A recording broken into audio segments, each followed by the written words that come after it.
Здравейте отново! Днес ми се иска да си поговорим за една много любима моя тема, за пътят като смисъл. Кой път? Житейския ни път. Този, който започва с раждането и завършва с смъртта ни. И колко е смислено да го извървим. Провокирана бях от няколко сесии с клиенти, където виждах доста загуба на смисъл, липса на вяра в пътя. Това, в което аз съм сигурна, е след 20 години работа като психотерапевт, е, че най-силното ни умение е умението ни да продължаваме, защото никога не знаем какво ни очаква зад ъгъла и какво ново приключение или приятна изненада може да наднича оттам. Да, разбира се, че биха могли да идват и трудностите и препятствията, но това е част от пътя. За мен най-хубавата илюстрация на смисъла на пътя, това е приказката Магьосника от Оз, където тръгват няколко приятели, един тенекиен човек, едно плашило, един лъв и едно момиче. Всеки с своята нужда да стигнат до магьосника, който да им помогне да разрешат проблемите си. Плашилото иска ум, тенекиеният човек иска сърце, лъвът иска смелост, а Дороти, момичето, иска да се прибере от дома, тъй като един ураган я бе отнесъл на друг край на света. И в крайна сметка, когато стигат до магьосника, който всъщност се оказва, че не е магьосник точно, а по-скоро е шарлатанин, но достигайки до него, те осъзнават, че самия път им е помогнал да открият, че онова, което търсят, е било през цялото време с тях. Тенекиеният човек открива колко е сърцат и колко много обича.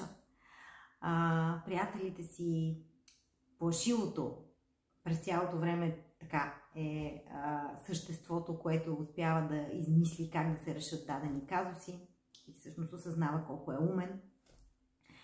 Лъвът проявява смелост в много ситуации, а Дороти открива, че на краката си носи едни специални обувки, които е достатъчно само да допре топчетата и те ще я отнесат там, където иска. Това го има в много различни. Пауло Коелho го е развил в Алхимика, нещо подобно.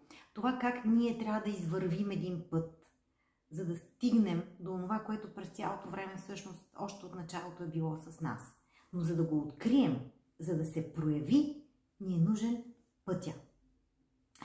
И това да вярваме в пътя, за мен е много важно. Това е част от една от основните, нишки в работата ми, да подкрепя човека да повярва в смисъла на пътя си. Защото някъде там има съкровища. Напоследък ми прави впечатление колко много хора се страхуват от пътя, нямат доверие на пътя си, искат някакси предварително да са го планирали, да знаят всяка стъпка,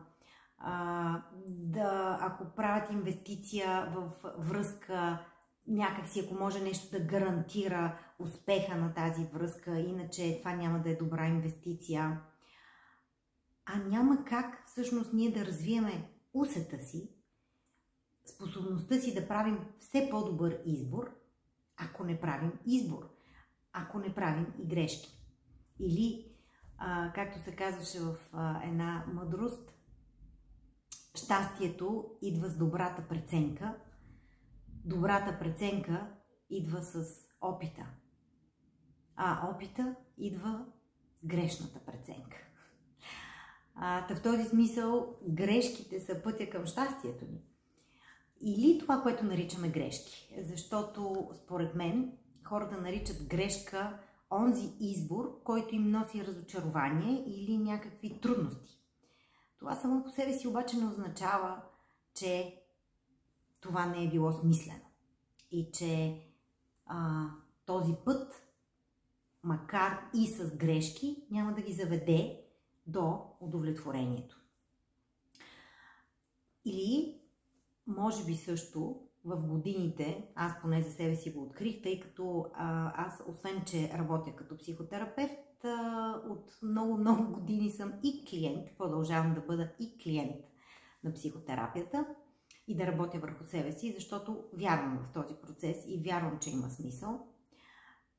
Скоро, правейки една равносметка на пътя си, осъзнах, че винаги в живота е имало и солено, и сладко, и горчиво, и кисело, и много вкусно, и по-лютиво, и така нататък.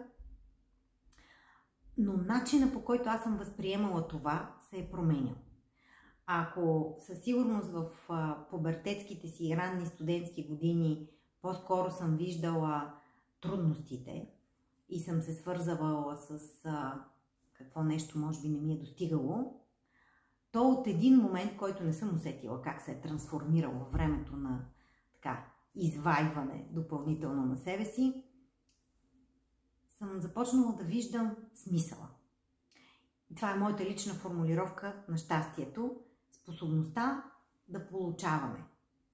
Т.е. да извличаме смисъл от това, което ни се случва.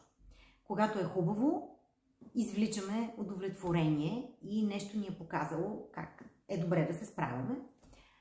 Когато сме разочаровани, извличаме урок от грешките.